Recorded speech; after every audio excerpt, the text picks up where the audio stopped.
Hello everyone and welcome back to yet another podcast brought to you by Galgotia's Podcast Club. I am your host Ananya Kapoor and today we are honored to host the visionary founders of Dindora Music Private Limited, Dr. Mahesh Kumar White and Dr. Mamta Goyal. Through their dedication to music and talent discovery, they have created a platform for artists to shine. Hello sir, hello ma'am. Hello. So sir, as a student of Galgotia university, मेरा पहला question आपसे ये है कि आपने campus visit करा, तो how do you like the campus? नहीं, हमें तो ऐसा लग रहा है कि हमें और पहले यहाँ आना चाहिए था। हम क्यों नहीं आए, हमें ये फील हो रहा है आप सब लोगों का इतना हार्ड वर्किंग देख के। जैसे हम लोग एंटर हुए गेट में और जिन्होंने हमें बुलाया था वो बच्चे ही हैं, युवा हैं, तो उन्होंने बड़ा अच्छा वेलकम गेट पे ही हमें लेने गए, फिर हमें अंदर तक लेके आए, तो बड़ा अच्छा मुझे लगता है और बड़ा अच्छा लगा। मुझे लग रहा है हमें और भी आगे आना चाहिए, या हम पहले क्यों नहीं आए, हमें ये लगता और है। मुझे लग रहा है कि यहाँ पर ना टैलेंट को आप बहुत बढ़ावा दे रहे हैं, Yes, जो ma'am. बहुत ही अच्छी बात है। Exactly. जो मुझे लगी कि मतलब आप स्टूडेंट को जो एक्सप्लोर करने का मौका दे रहे हैं हर एरिया में, चाहे वो जर्नलिज्म हो, चाहे वो डांसिंग हो, चाहे वो सिंगिंग हो। तो ये गलगोटिया यूनिवर्सिटी हर चीज़ को ना एक्सप्लोर करने का मौका दे रही है, जो बहुत ही ज़रूरी है। जरूरी। मतलब आप जो है ये काम करने के बाद, मतलब आपने थ्योरी एग्जाम पढ़ लिया है, फिर आप बाद में प्रैक्टिकली उस चीज़ को करते हो तो आपको नया चीज़ लगती है। Yes. लेकिन आपको ये एक्सपीरियंस अभी कराया जा रहा है आपके स्टूडेंट लाइफ में ही, Yes. तो बाद में आपको फिर आप कॉन्फिडेंस रहेंगे इसमें कि हाँ हम पहले कर चुके हैं, तो I think you don't have to face any problem. Yes, ma'am. हम लोग देख रहे हैं जैसे अंदर जो कैमरामैन है वो भी स्टूडेंट्स हैं, जो एंकर हैं वो भी स्टूडेंट्स हैं, और जो पार्टिसिपेंट वो तो स्टूडेंट्स हैं। तो मतलब सब काम स्मूथली वो लोग कर रहे हैं और बड़ी मेहनत से, बहुत अच्छा। और जो अरेंजमेंट सारा देख रहे हैं वो भी स्टूडेंट्स ही हैं, वो भी स्टूडेंट्स और बहुत में डिसिप्लिन में सब चीज़ें हो रही हैं, तो बड़ा दैट इज़ बहुत वेरी गुड थिंग। जी। तो सर, जैसे आप लोगों का है ढिंडोरा म्यूजिक, तो उसको स्टार्ट करने का विजन क्या था बेसिकली? विजन बेसिकली है, एक्चुअली मुझे शौक था जी। गाने का, बचपन से तो नहीं कह सकते, लेकिन जैसे 11th या 12th में मैं था तो तभी से शौक मुझे रहा। फिर ग्रेजुएशन में हम लोग आए, बीएससी में हम आए, तो वहाँ भी जैसे एनुअल प्रोग्राम होते ही था हाँ जी। डिग्री कॉलेज में उस समय। हालांकि इतने बड़े प्लेटफॉर्म तो नहीं थे, लेकिन जब मैंने वो पहली बार गाया तो वो सबको बड़ा पसंद आया। तो उन्होंने फिर मुझे जो है 5 साल तक मैं अपने बेस्ट सिंगर भी रहा कॉलेज का, अपने 5 साल तक। तो वहीं से ये शौक था। लेकिन फिर पीजी हुआ, एमएससी, उसके बाद पीएचडी, तो उसके बाद फिर बिजनेस में आ गए, टीचिंग में आ गए और काम धाम में लगे, शादी भी हो गई। तो वो चीज़ें पीछे छूटती गई, थोड़ा सा छूट गई। लेकिन जैसे ही अब हमें मौका मिला कि अब हम फ्री हो गए थोड़े इकोनॉमिकली भी, और थोड़ा सा काम भी सब सेट हो गया है, तो मुझे लगा वो कीड़ा मरा तो नहीं मेरे अंदर। तो तब मैंने एक सोचा कि भाई एक प्लेटफॉर्म ऐसा तैयार हो जो लॉन्ग टर्म चले। मतलब ऐसा नहीं, बहुत से लोग प्रोग्राम कर रहे हैं या करते आ रहे हैं, वो एक दिन का प्रोग्राम रखते हैं, उसकी कुछ फीस होती है, उसमें उनको सर्टिफिकेट दे दिया कि बच्चा अपने घर चला गया, वो अपने घर चले गए। तो मतलब ऐसा प्लेटफॉर्म होना चाहिए जो लॉन्ग टर्म हो, जो बच्चे को कम से कम कहीं ना कहीं जाने का, या वो ऐसा प्लेटफॉर्म हो जब उससे वो बच्चा कहीं जाए तो उसको लगे, जब वो रेफरेंस दे तो उसे लगे कि हाँ ये कहीं से सही जगह से आया। हाँ जी। तो ये फिर हमने 2020 में मैंने शुरुआत की, हमने ऑडिशन शुरू किए और हम फिर कॉलेज हमने सेलेक्ट किए, जो भी जहाँ भी मिलता था भाई हम आपके यहाँ ऑडिशन करना चाहते हैं। कुछ लोग उसमें मना करते थे, कुछ लोग कहते थे चलो भाई एक एक्टिविटी हो जाएगी बच्चों के साथ, तो वो हमें इसलिए आने देते थे। तो वहाँ से हमने शुरुआत हमने अच्छी तरीके से की थी। हमारा कम से कम 30-35 लोगों की टीम रहती थी, पूरा बैंड हमारा रहता था, पूरे जजेस वगैरह हम इनवाइट करते। तो जैसे इंडियन आइडल होता है, मैंने उसकी तरफ से शुरू किया। अंतर बस ये रहा कि वो हमारा टीवी पे नहीं आता था, हाँ जी। वो टीवी पे है, लेकिन हमारा पूरा सेटअप वही था। 3 ऑडिशन होने, 3 स्टेप होने, विदाउट म्यूजिक, फिर विद म्यूजिक, फिर लाइव बैंड, पूरा सिस्टम था। तो जब हमने शुरुआत की तो 4-5 ऑडिशन जब हम ले चुके, तब मुझे लगा कि इतना टैलेंट आ रहा है दिल्ली एनसीआर से, गाजियाबाद में इतना छोटे छोटे बच्चे इतना खूबसूरत गा रहे हैं। तो फिर मेरे मन में आया कि यार कुछ उनके लिए होना चाहिए। ऐसा नहीं कि भाई इन्होंने गा दिया, हमने सुन लिया और शाम को अपने घर चले गए, हम अपने घर चले। तो फिर मैंने कंपनी की एक स्थापना की, कि भाई कंपनी बनाएंगे हम, और वो प्लेटफॉर्म ऐसा होगा जो मिडिल क्लास लोग हैं या जो दूर दराज क्षेत्र के लोग हैं उनके लिए वो प्लेटफॉर्म होगा, कोई हिचकिचाहट ना हो कोई उसका। तो हमने जो कंपनी की स्थापना की और पहला ऑडिशन जब हमने कंप्लीट किया तो लोगों को लगा शहर में कुछ हो रहा है, ये पूरा वीडियो पूरा सिस्टम था, सब जाने लगा लोगों तक, तो लोगों को लगा वास्तव में कुछ अच्छा हो रहा है। क्योंकि हमारे ऑडिशन कम से कम 4 या 6 महीने चले थे। ओके। हमने 15 ऑडिशन किए थे और हर हफ्ते या 15 दिन में हमारा एक ऑडिशन था। तो लोगों को लगा वास्तव में शहर में कुछ हो रहा। तो जो FM वाले और जो लोकल न्यूज़ वाले हैं वो आ गए, FM वालों का भी कॉल आया, भाई आप क्या कर रहे हैं, बड़े चर्चा चल रही है, न्यूज़ में जाता था हर बार जो हमारा ऑडिशन होता था। फिर दूरदर्शन वालों ने तक गया तो उन्होंने भी हमें अप्रोच किया, वो हमसे मिले, उनको बड़ा अप्रिशिएट उन्होंने किया। तो एक अच्छा प्लेटफॉर्म हमने तैयार किया है। अब हमें लगता है आज हम 4 सीज़न कर रहे हैं। हाँ जी। तो पहले ये था कि भाई हम लोगों से कहते थे भाई हम आपके यहाँ ऑडिशन करना चाहते हैं, हमें आप जगह दे दीजिए, हमें आप सपोर्ट कर दीजिए। अब लोग हमें बुलाते हैं कि भाई हमारे यहाँ भी आप जो है कर लीजिए। तो ये थोड़ा सा हमने जो है कमाया है। बल्कि GTV से और सारेगामा से भी हमारे पास मेल आया था कि जो आपके टॉप हाँ। कंटेस्टेंट है उनको आप हमारे यहाँ भेजिए ऑडिशन के लिए। ये प्लेटफॉर्म ऐसा है कि इंडियन आइडल वाले भी हमसे कहते आते हैं या मेल आता है उनका हर साल, कॉल भी आता है कि भाई जो बच्चे आपके अच्छे गा रहे हैं वो हमें मिल लीजिए। तो वही प्लेटफॉर्म भी बच्चों को हमें क्योंकि देखो टैलेंट की जरूरत सबको रहती है। सब, और टैलेंट को आप रोक नहीं सकते। बिल्कुल सर। आप प्लेटफॉर्म, ये तो चलो हमने बनाया है कि आ रहा है टैलेंट, लेकिन अगर हम नहीं बनाते वो टैलेंट तो कहीं ना कहीं जाता, यस सर। वो नहीं रोक सकते आप टैलेंट को बच्चों को। जैसे मैम स्टार्टिंग के पॉइंट में कोई ऐसा चैलेंज आप लोगों ने फेस किया हो जब आप ये कंपनी शुरू करने जा रहे थे? उसमें हमने ना ये जैसे कि काफ़ी लोग प्रोग्राम कर रहे हैं लेकिन वो प्रोग्राम मतलब वो फेक प्रोमिस करते हैं कि हाँ बच्चों को ये करवाएंगे वो करवाएंगे, अच्छा। लेकिन उनका जो मकसद है वो केवल शायद पैसा कमाना ही होता है। तो प्रोग्राम करते हैं, एक दिन को सर्टिफिकेट दिया, स्पॉन्सर से कुछ प्राइज दिलवा दिए, वो चले जाते हैं। Yes. तो हमें जब आए तो ये फेस करना पड़ा कि अब हमें फेस बनाने में डिफिकल्टी आ रही थी, क्योंकि उनको लग रहा है कि ये भी फेक ही होगा। क्योंकि बच्चे हमें वैसे कॉल करते हैं तो हमसे इतनी एक्सप्लेनेशन मांगते हैं कि भाई ऐसा तो नहीं होगा वैसा तो नहीं होगा, क्योंकि वो धोखा खाए हुए होते हैं। ये तो हम आज ही फेस करते हैं, आज ही फेस करते हैं कि जी आपका ऐसा तो नहीं है, वो लोग ऐसा चले गए वैसे। तो मैं उनसे कहता हूँ कि हम उसी मिथक को तोड़ने के प्रयास में हम लगे हुए हैं, हम उसी चीज़ को हटाने के प्रयास में हैं। हमने जितने 1-2 प्रॉमिस तो चलो हम नहीं कह सकते, लेकिन हमने जितने प्रॉमिस किए वो पूरे किए हैं और आगे कर भी रहे हैं। तो वो एक हमारी ईमानदारी या हमारे जो डेडिकेशन है वो लोगों को पसंद आ रहा है। तो जैसे कि अगर हम लोग कोई भी काम स्टार्ट करते हैं तो हमें एक सपोर्ट चाहिए होता है पीछे से, तो आप लोगों को किसने सबसे ज़्यादा सपोर्ट करा रहा है? सपोर्ट का ये है, शुरुआत तो देखो हमने अपने आप से की, हाँ जी। कभी अपनी जेब से लगाया या कहीं से उधार या कह सकते हैं लेकिन जुनून था क्योंकि हमें लगा था। दूसरा अब क्या है, अब पोजीशन ये हो गई है कि जैसे पिछले सीजन में भी हमें लोगों ने कुछ स्पॉन्सर किया, करीब हमने 2-2.5 लाख रुपए की स्पॉन्सर लास्ट ईयर ली। इस बार ये बढ़ने की उम्मीद है। तो कहने का मतलब ये है जैसे जैसे लोग जानते जा रहे हैं वो लोग आ रहे हैं, और वो आ रहे हैं जो हमारे पास आ रहा है वो वापस नहीं जाता। उनको लगता है कि वास्तव में इनका जो डेडिकेशन है, इनका जो एक साफ सुथरा जो माहौल है वो वाकई वास्तव में काम कर रहा है। जो हमारे ना गेस्ट वगैरह भी आते हैं वो देखते हैं ना परफॉर्मेंस, और कुछ बच्चे तो ऐसा है कि रोने भी लगते हैं परफॉर्म करने के बाद कि मतलब यहाँ पर हमें इतनी रिस्पेक्ट मिल रही है। क्योंकि हमारे देखो सभी मतलब कास्ट से, सभी मतलब पुअर फैमिली और रिच फैमिली, सबसे हमारे पास आते हैं कंटेस्टेंट, लेकिन सबको हम सेम जो ट्रीटमेंट है सबको सेम मिलता है। तो कई बच्चे सब्जी बेचने वाले भी होते हैं, तो आप मतलब लिटरली वो बच्चे रोने लगते हैं कि भाई हमें इतना रिस्पेक्ट यहाँ मिल रहा है, टैलेंट दिखाने का मौका मिल रहा है, ये हमें नहीं मिलता। तो उनको देख के हमें तो अच्छा लगता है, लेकिन जो गेस्ट होते हैं वो भी इंप्रेस होते हैं कि हाँ भी आप बहुत अच्छा काम कर रहे हो, हमें भी आपका साथ देना चाहिए। मेरा एक कोर्स है कि जातियाँ और जूतियाँ बाहर ही छोड़ कर आए, ये हमने ऑफिस के बाहर लगाया है। Okay sir. तो जब वो लोग उसे पढ़ते हैं ना तो वो समझ जाते हैं कि वास्तव में ये लोग अलग हैं, ये इंसान अलग ही है। Yes sir. तो वो अप्रिशिएट करते हैं तो हमें अच्छा लगता है।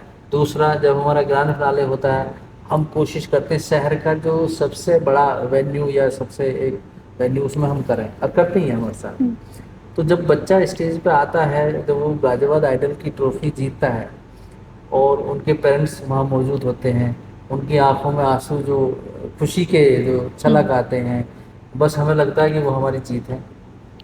उसके लिए हम लाखों कुर्बान करते हैं। और हम ना तो- बच्चों से पर्सनली भी कनेक्ट रहते हैं, ऐसा नहीं कि हमने स्टाफ पे छोड़ दिया कि भाई आप देखो करो, क्योंकि हमें पर्सनली हर बच्चे को देखना होता है, कनेक्ट होना पड़ता है। तो जब बच्चे हमारे से ओपन माइक के प्रोग्राम्स होते हैं, हमारे सिंगिंग के, पोइट्री के, तो कंटेस्टेंट यही बोलते हैं कि आपके यहाँ जो लाइव बिल्कुल वो मिलता है ना एनवायरनमेंट की, एक बिल्कुल जो personal touch फ्रीडम मिलता मिलती है। है, जो मतलब कनेक्टिविटी मिलती है, वो हम और जगह जाते हैं वो नहीं मिलती है। तो वो हमारी मतलब आप कह लीजिए हमारी स्पेशलिटी है कि मतलब हम लोगों से हम सोचते हैं कि ये मतलब बिल्कुल हमसे कंफर्टेबल करा देते हैं, तो उसको अच्छा लगता है कि हाँ गेट टुगेदर टाइप प्रोग्राम हमारा बन जाता है, फिर कंपटीशन नहीं रहता, वो गेट टुगेदर प्रोग्राम बन जाता है। कुल मिला कह सकते हैं कि हमारे मन में कोई इस तरह का कोई पाप या भेदभाव नहीं, यस सर। बस वही हमारी। तो जैसे अभी तक आपने बहुत सारे ऑलमोस्ट 3 सीजन्स कर लिए हैं हाँ। गाजियाबाद आइडल के, तो मैम विनर तो ऑफ कोर्स एक ही होता है, तो ऐसी कौन सी क्वालिटी है जो शाइन आउट करती है विनर के लिए?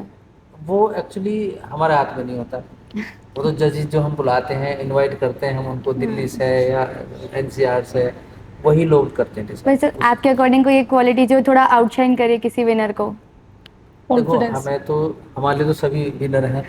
अगर जब हमें हम जज बना दिया सुनते- जाए ना तो हम सबको विनर का अनाउंस कर देंगे, क्योंकि हाँ। हमें तो हर बच्चा अच्छा हमें लगता तो है। ऐसा लगता है बेचारा है वो बहुत अच्छा गा रहा, बल्कि मैं तो कहता हूँ यार ये ज़्यादा अच्छा गा रहा था, नहीं जज कहते हैं, नहीं नहीं ये डॉक्टर साहब इसमें ये सुर नहीं लगा है, हाँ। ये इसका थोड़ा सा हल्का ये रहा। अच्छा कुछ चीज़ को हमें उतना वो नहीं है, Yes, sir. तो वही जज कर सकते हैं उस चीज़ को। हम तो कहते हैं भाई ये बहुत अच्छा गा रहा है बेचारा, इसने तो बड़ा मेहनत की है, लेकिन वो ही देखते हैं, वो जो चीज़ हम नहीं देख पाते वो देखते हैं। क्योंकि हमारे लिए ना खुद सब से। विनर है, हमारे लिए जो हमारे पास आ गया, हमारी कंपनी में आ गया, वो हमारे लिए विनर है, तो हमें तो लगता है कि इसको भी दे दे, इसको भी दे दे। कई बार कोशिश करते हैं लोग भाई आप हमें जिता दो, आप हमसे पैसे ले लो, लेकिन वो नहीं हम कर सकते ना, वो हमारा रोल ही नहीं है उसमें। ये भी ऑफर आते हैं हमारे पास। हाँ। तो जैसे मैम आप apart from this like managing director भी हैं, को फाउंडर भी हैं और बाकी काम भी करते हैं, तो how do you manage all these like?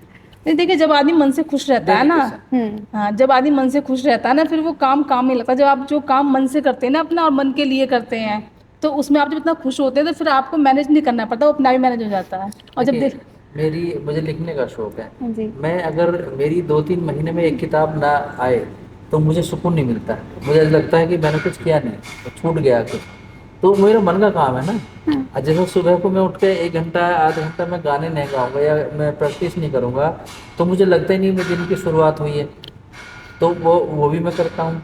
फिर मैं ऑफिस अगर 10 बजे नहीं पहुँचा हूँ तो मुझे लगता है कि यार 10 बजे मैं क्यों नहीं पहुँच पाया, मैं कुछ छूट गया है, तो मतलब अब ना वो अंदर आ गया है चीज़ें, तो अब हम उनसे बाहर जा ही नहीं सकते।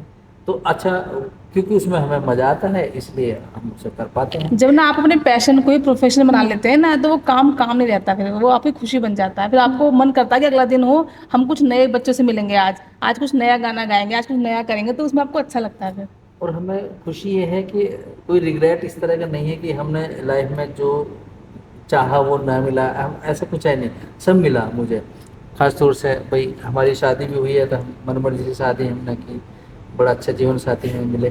तो कहने का मतलब ये है कि एक मेरा मन था कि हमारा कॉलेज हो, मैं शिक्षा में जाऊँ, शिक्षा के क्षेत्र हाँ में। जी। कॉलेज भी आज हमारा है, वाइट कॉलेज ऑफ लॉ है हमारा, college of law Okay. Gajraula में गजरौला। हमारा स्टार्ट हुआ है। अब जुलाई से हमारी एडमिशन स्टार्ट है इसमें। एक हम यूनिवर्सिटी का प्लान कर रहे हैं उत्तराखंड में, ओके सर। और उसका पूरी प्रक्रिया हो गई है, थोड़ी सी रह रही है, तो उसमें लगे हुए हैं हम लोग। तो मतलब कहना मतलब ये है, जो मुझे लगा कि मुझे लाइफ में ये होना चाहिए मेरे पास, वो सब है, मुझे कोई रिग्रेट नहीं, और मैं उसके लिए रात दिन ये जिस टाइम भी कहो मैं उसके लिए तैयार रहता हूँ। तो आप लोग की इस जर्नी में कोई भी ऐसा टर्निंग पॉइंट जो आप लोग को याद हो? हाँ, जब उन्होंने जॉब छोड़ी थी जब कॉलेज से। हाँ, टर्निंग पॉइंट देखो, ये तो लाइफ में आते संघर्ष तो हैं। रहना ही चाहिए। हाँ। मैं तो कहता हूँ जिस लाइफ में संघर्ष नहीं वो लाइफ अधूरी है। तो था उस समय 2006 में जब हमारी शादी हुई थी, और 2007 में बेटा। बेटा हो गया था, और जॉब छूट गई थी 2007 में। छूट गई थी क्या, मैंने छोड़ दी थी, लेकिन ये नहीं सोचा था भी करना क्या है, बल्कि ये भी कह रहे थे कि आपने नौकरी छोड़ दी कैसे होगा। लेकिन मैं समझता हूँ जब आप मेहनती होते हो या आपको किसी चीज़ का डेडिकेशन होता है तो रास्ते आप ढूंढ अपने आप लेते खुल हैं, जाते तो हैं। मिल जाते हैं। हाँ जी। तो ऐसे ही हुआ, तो चलते रहे। फिर हमने 2009 में अपना खुद का ट्रस्ट बनाया, रजिस्टर किया, अपना छोटा सा इंस्टीट्यूट शुरू किया था 2009 में, और तब से शिक्षा के क्षेत्र में चलते आ रहे हैं। तो आज जो है म्यूजिक का मेरा मन था, एक प्लेटफॉर्म तैयार हो जो मुझे नहीं मिल पाया, तो हम उस पर भी आज काम कर रहे हैं। एक रिग्रेट मेरा ये रहा लाइफ में, बीएससी में थे हम लोग, हम्म, उस समय आपने सुना होगा किशन, क्या नाम था ना, गुलशन कुमार, हम्म, टी सीरीज के जो मालिक थे ओके, इंडस्ट्री के, हाँ जी, वो क्या कर, जैसे कुमार सानू को उन्होंने मौका दिया था, जब छोटा था कुमार सानू, तो मेरा एक दोस्त था, हमारी आर्थिक स्थिति इतनी अच्छी नहीं थी, वो मेरा बहुत सपोर्ट करता था। तो उन्होंने कहा महेश यार तू बहुत अच्छा गाता है, तो कोशिश करो, वहाँ चलते हैं और जो भी खर्च होगा मैं करूँगा। तो मेरा बड़ा, मुझे अच्छा लगा यार, मेरा पैशन है, मुझे कुछ मिल जाए।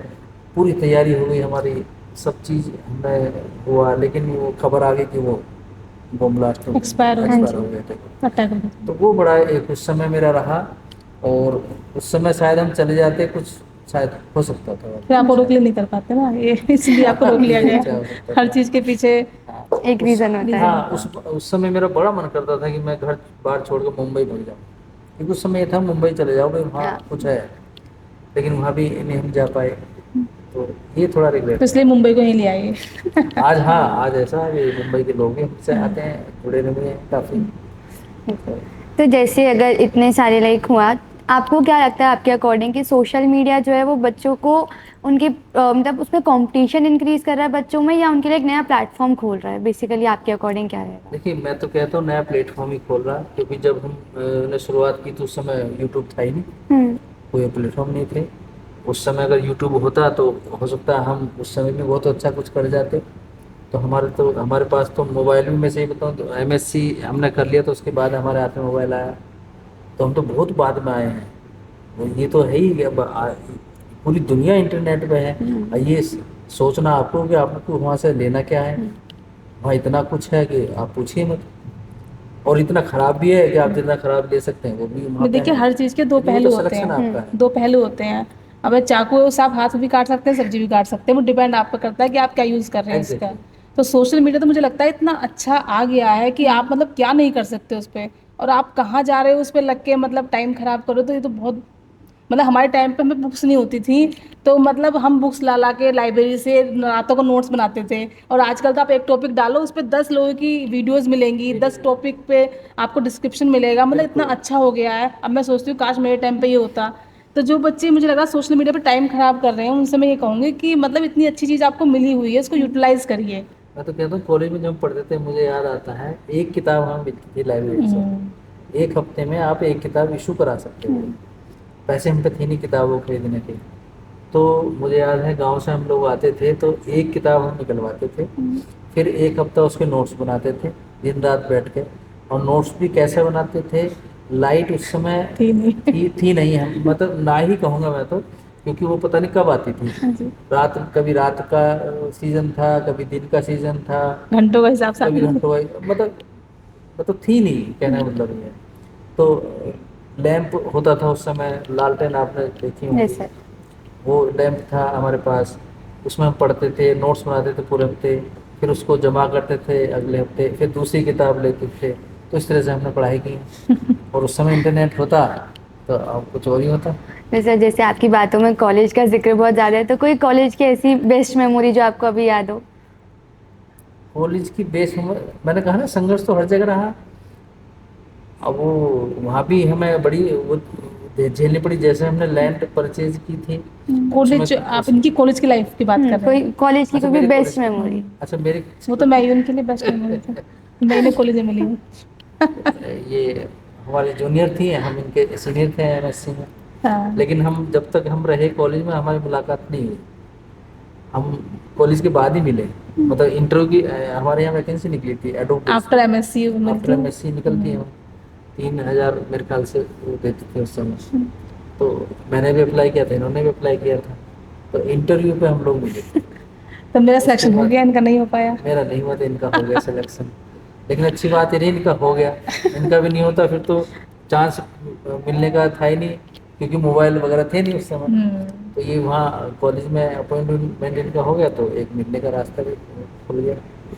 वैसे जैसे आप बुक्स भी लिखते हैं, तो कोई आपको बुक्स लिखने की इंस्पिरेशन लाइक कैसे मिली? ये तो देखो, जो हालात होते हैं ना इंसान के, बहुत कुछ तो वो सिखाते हैं। बहुत से कहते हैं मैंने उसको पढ़ा, मैंने इसको पढ़ा, इसको मैंने फॉलो किया। मेरी लाइफ में कुछ ऐसा रहा नहीं। हालांकि मैंने मुंशी प्रेमचंद को पढ़ा, क्योंकि उस समय वही किताबें हमारे पास लिए अवेलेबल थी। वो मैंने पढ़ा तो वो बड़ा इम्पैक्ट मुझे करती थी कि उसमें सच था। उसमें एक जैसे गांव होता है ना, गांव की जो चीज़ें होती हैं, मैं कहता हूँ अगर भारत आपको देखना है, पुराना भारत, तो प्रेमचंद की किताबों में आप पढ़ सकते हैं। तो उनसे थोड़ा सा मुझे लगा। और बाकी तो जो हमारे हालात रहे हैं, जैसे मैंने बताया, सब उन्होंने सिखाया। दो लाइनें सुनना, Sorry. 2 लाइनें सुना लीजिए इनसे, कविता की कोई 2 लाइनें। बस हाँ, लिखना तो काफ़ी, जब इंटर में था तब से शुरू था, लेकिन मेरी जो पहली किताब पब्लिश हुई 2017 में हुई, ओके। उसका नाम था समुद्र एक शांत सी हलचल, सब टाइटल उसका था। वो किताब पब्लिश हुई मेरी काव्य संग्रह, और पहली किताब के लिए ही मुझे राष्ट्रीय कवि का अवार्ड मिला दिल्ली में। Congratulation sir. हाँ, जेएनयू के कुछ मुझे याद है प्रोफेसर थे, उनके हाथों से मुझे एक अवार्ड दिया गया। तो मुझे बड़ा खुश हुई, और बड़ी पसंद आई उनको लोगों को कविताएं उसकी। उसी की किताब की पहली मेरी कविता है, उसमें मैं कुछ कहूँगा कि कभी रात में निकलो गर ये शहर देखना है तो, कभी रात में निकलो गर ये शहर देखना है तो, इसी शहर में छुपा एक और शहर देखना है तो। अब देखा जब रात को, अब अभी रात को, अब दिन है, अब यहाँ रात हो जाए, रात को 1-1:30 बजे, तो कुछ माहौल चेंज हो जाता है। तो रात में एक नया ही चेहरा निकल के आता है। एग्जैक्टली। तो उसमें एक दूसरी लाइन ये थी कि इसे नाबालिगों को देखना मना है, इसे नाबालिगों को देखना मना है, एक फिल्म के पोस्टर पे लिखा था। इसे नाबालिगों को देखना मना है, एक फिल्म के पोस्टर पे लिखा था। उस बात को उन पर बेअसर देखना है तो, उस बात को उन पर बेअसर देखना है तो, कभी रात में निकलो गर ये शहर देखना है तो। जैसे कॉलेज, आप तो जानते कॉलेज बच्चे रात में जाते हैं ना फिल्म देखने, और वो तो वो सब उसमें था। तो वो बड़ी पसंद की गई किताब मेरी।